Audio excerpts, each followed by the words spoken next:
భారతదేశ శత్రువులను విదేశాల్లో హత్య చేస్తున్న గుర్తు తెలియని వ్యక్తులు. అంటే భారతదేశ శత్రువుల్ని విదేశాల్లో హత్య చేస్తున్నారు అనమాట గుర్తు తెలియని వ్యక్తులు. ఇది భారత్ పంపించిందా ఏంటనేది తర్వాత చూద్దాం. దీని గురించి కొంతమంది తెలుసుకుంది ఎవరు చనిపోయారు అన్నది. భారత్ పంపదు కానీ జరుగుతుంటాయి ఇలాంటివన్నీ. విదేశాల్లోని భారత వ్యతిరేకులు అంటే మన శత్రువుని హత్యలు ఇంత విస్తృతంగా జరుగుతున్నా అంటే విదేశాల్లోని భారత శత్రువులు ఉంటే వాళ్ళని భారతీయులు చంపేస్తున్నారు. వాటి గురించి ఎంత జరుగుతున్నా సరే భారత ప్రభుత్వ ప్రమేయం ఉన్నట్టు ఆరోపణలు వచ్చిన కేసులు 3.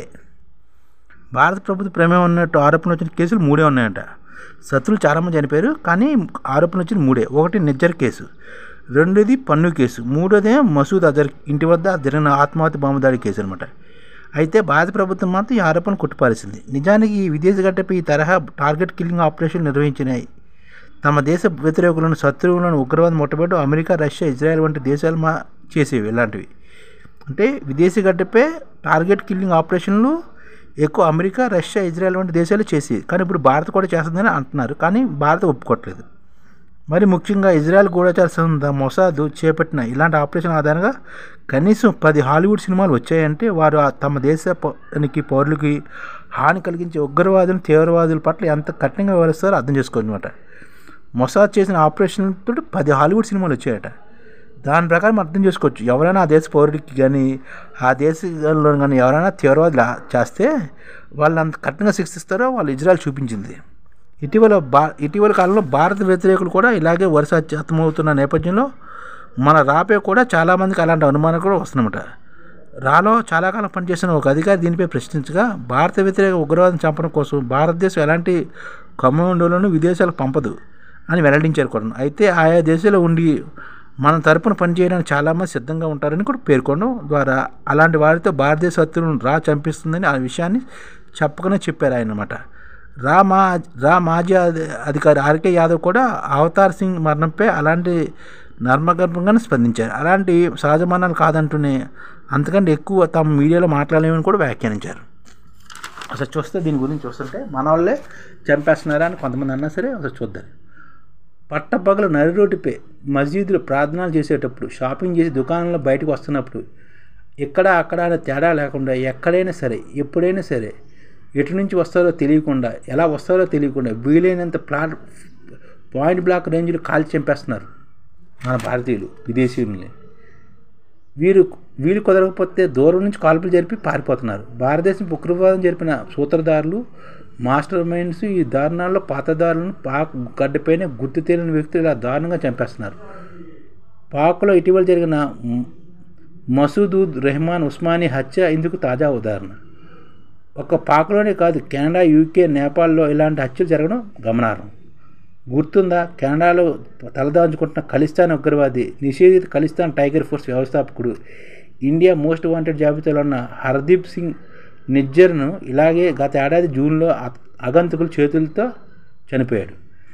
నిజ్జర్ హత్య వెనక భారత ప్రభుత్వ ప్రమేయం ఉందని కెనడా ప్రధాని జస్టిన్ ట్రూడో ఆరోపించడం అప్పట్లో ప్రపంచవ్యాప్తంగా సంచలనం కూడా సృష్టించింది. నిజ్జర్ మరణానికి సరిగ్గా 3 రోజుల ముందు నిషేధిత ఖలిస్తాన్ విమోచన దళం చీఫ్ అవతార్ సింగ్ యూకేలోని బర్మింగ్హామ్ ఆసుపత్రిలో అనుమానాస్పదలో చనిపోయాడు. అవతార్ సింగ్, నిజ్జర్ మరణాల తర్వాత జూన్ 21-23 నడుమ ప్రధాని మోదీ అమెరికాలో పర్యటించడానికి ముందు అక్కడ ఉన్న ఖలిస్తాన్ ఉగ్రవాది గుర్పత్ సింగ్ పన్ను హత్యను కూడా భారత్ కుట్ర పన్నిందని ది వైర్ అనే వార్తాపత్రిక కథనాన్ని కూడా పిలిచింది. కానీ అమెరికాలో పన్ను హత్యకు ఒప్పుకున్న హంతకుడి ముసుగులో ఉన్నది అమెరికా గూఢచారి కావడంతో భారత ప్రాణం దెబ్బతిందని అమెరికా ప్రభుత్వ డాక్యుమెంట్లో ఉన్నట్లు తన కథనంలో వివరించింది. కెనడా, యూకేలోనే కాదు అంతకుముందు మే 2023 నెలలో కూడాను పాకిస్తాన్లోని ఖలిస్తాన్ ఉగ్రవాది పరమ్జీత్ సింగ్ పంజ్వారాను దొండవులు కాల్చి చంపేశారు. ఈ విధంగా విదేశాల్లోని మన భారత్ వ్యతిరేకంగా ఉన్నవారు చంపేస్తున్నారు. పాక్లో వరుస హత్యలు. 1999 నేపాల్ రాజధాని కాఠ్మండు నుంచి బయలుదేరిన ఇండియన్ ఎయిర్లైన్స్ విమానం IC-814 హైజాక్ చేసి కాందార్ మళ్లించి మౌలానా మసూద్ అజార్ సహా 3 తీవ్రవాదులను విడిపించుకుపోయిన హైజాక్లో ఒకరైన జహూర్ మిస్త్రీ 2022 మార్చిలో కరాచీ నడిబొడ్డున గుర్తెలిన వ్యక్తి కాల్చి తూటా దెబ్బకు ప్రాణాలు విడిచాడు. 1985లో ఎయిర్ ఇండియా విమానాన్ని పేల్చేసిన కుట్రదారులో ఒకడైన రిపుదామన్ సింగ్ మాలిక్ను 2022 జూలైలో అలాగే గుర్తెలిన వ్యక్తి కాల్చి చంపేశారు. అలాగే హిజ్బుల్ ముజాహిద్దీన్ కమాండరు బషీర్ అహ్మద్ పీర్ రావల్పిండిలో ఆల్ బద్ర్ ఉగ్రవాద సంస్థ కమాండర్ అయిన సయీద్ ఖాలిద్ రజా కరాచీలో గుర్తెలిన వ్యక్తులు కాల్పులో చనిపోయాడు. జమ్మూ కాశ్మీర్లో 2016లో 8 మంది సిఆర్పీ జవాన్లను పొట్టన పెట్టుకున్న Lashkar Taiba top commander Adman Ahmad alias Abu Hatela నైతే పాకిస్తాన్ నిఘా సంస్థ ఇంటర్ సర్వీస్ ఇంటెలిజెన్స్ ఏర్పాటు చేసి 2 అంచెల భద్రత వాళ్ళని ఛేదించి మరి ఒళ్ళంతా తోటాలు నింపి మరి చంపేశారు భారతీయులు. 2000 అంటే భారత్ కాదు, భారత్ చంపారని అంటున్నారు, కానీ భారతీయులని ఎక్కడ ఒప్పుకోవట్లేదు భారత ప్రభుత్వం. 2008లో ముంబైలో జరిగిన ఉగ్రదాడి గుర్తుందా? ఆ దారుణాన్ని మారకండి వెనక mastermind Jaish Mohammed chief Hafiz Saeed ఇంటి వద్ద 2021 జూన్ 23న ఆత్మాహుతి బాంబు దాడి జరిగింది. అయితే ఆ దాడిలో అతనికి ఏమీ కాలేదు. ఈ దాడి వెనక భారతదేశం ఉందని అప్పట్లో పాకిస్తాన్ ఆరోపించింది కూడా. హఫీజ్ సయీద్ అనుచరులైన షాహిద్ లతీఫ్ను అతని సోదరిని గత అక్టోబర్లో సియాల్కోట్లోని ఒక మసీదులో గుర్తులేని దుండగులు కాల్చి చంపేశారు.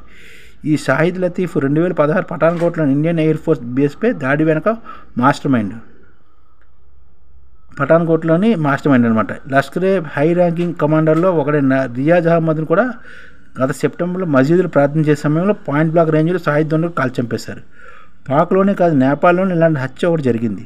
కానీ అక్కడ చనిపోయింది మాత్రం పాక్ నిఘా సంస్థ IS agent Lal Mohammad alias Mohammad దర్జీ.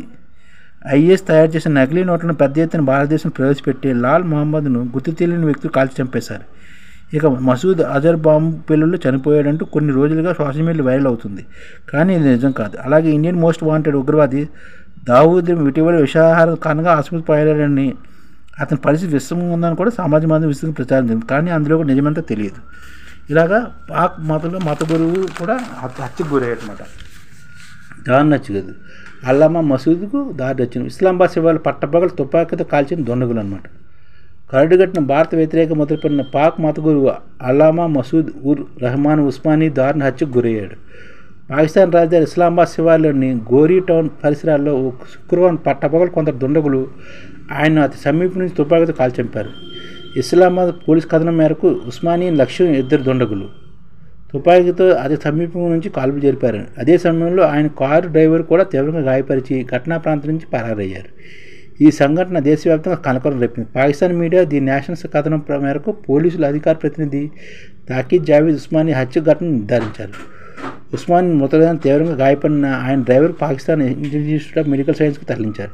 ఇక ఈ ఘటన సంబంధించి ఇప్పటిదాకా ఏ సంస్థ బాధ్యత ప్రకటించలేదు. కాగా భారతదేశానికి వ్యతిరేకంగా వ్యవస్థాపకం చేసే ఉస్మానీ హత్య మత రాజకీయ కోణంలో పాకిస్తాన్లో తీవ్ర చర్చనీయాంశమైంది. దేశంలో కొన్ని వేల మంది హత్యకు కారణమైన ఉగ్రవాద సంస్థ సిఫా-ఏ సహానీపై పాకిస్తాన్ ప్రభుత్వం నిషేధం విధించిన దరిమిలా సున్నీ ఉలేమా కౌన్సిల్ పేరుతో ఒక సంస్థ ఏర్పడింది. దీనికి ఉస్మానీ డిప్యూటీ కార్యదర్శిగా వ్యవహరిస్తుందన్నమాట. ఇలాగా పాకిస్తాన్లోని మన భారత వ్యతిరేకులని కాల్చి చంపేస్తున్నారు. అది ఎవరు చంపుతున్నారు అనేది తెలియదు, కానీ జరుగుతుంది.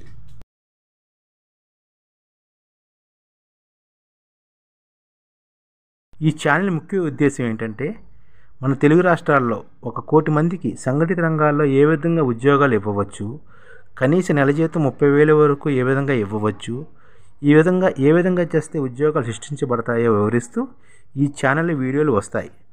అలాంటి వీడియోలు మీకు కావాలంటే మన ఐడిఎఫ్ భాస్కర్ ఛానల్ని సబ్స్క్రైబ్ చేసుకోండి. ఐడిఎఫ్ అంటే ఇండియన్ డెవలప్మెంట్ ఫోర్స్.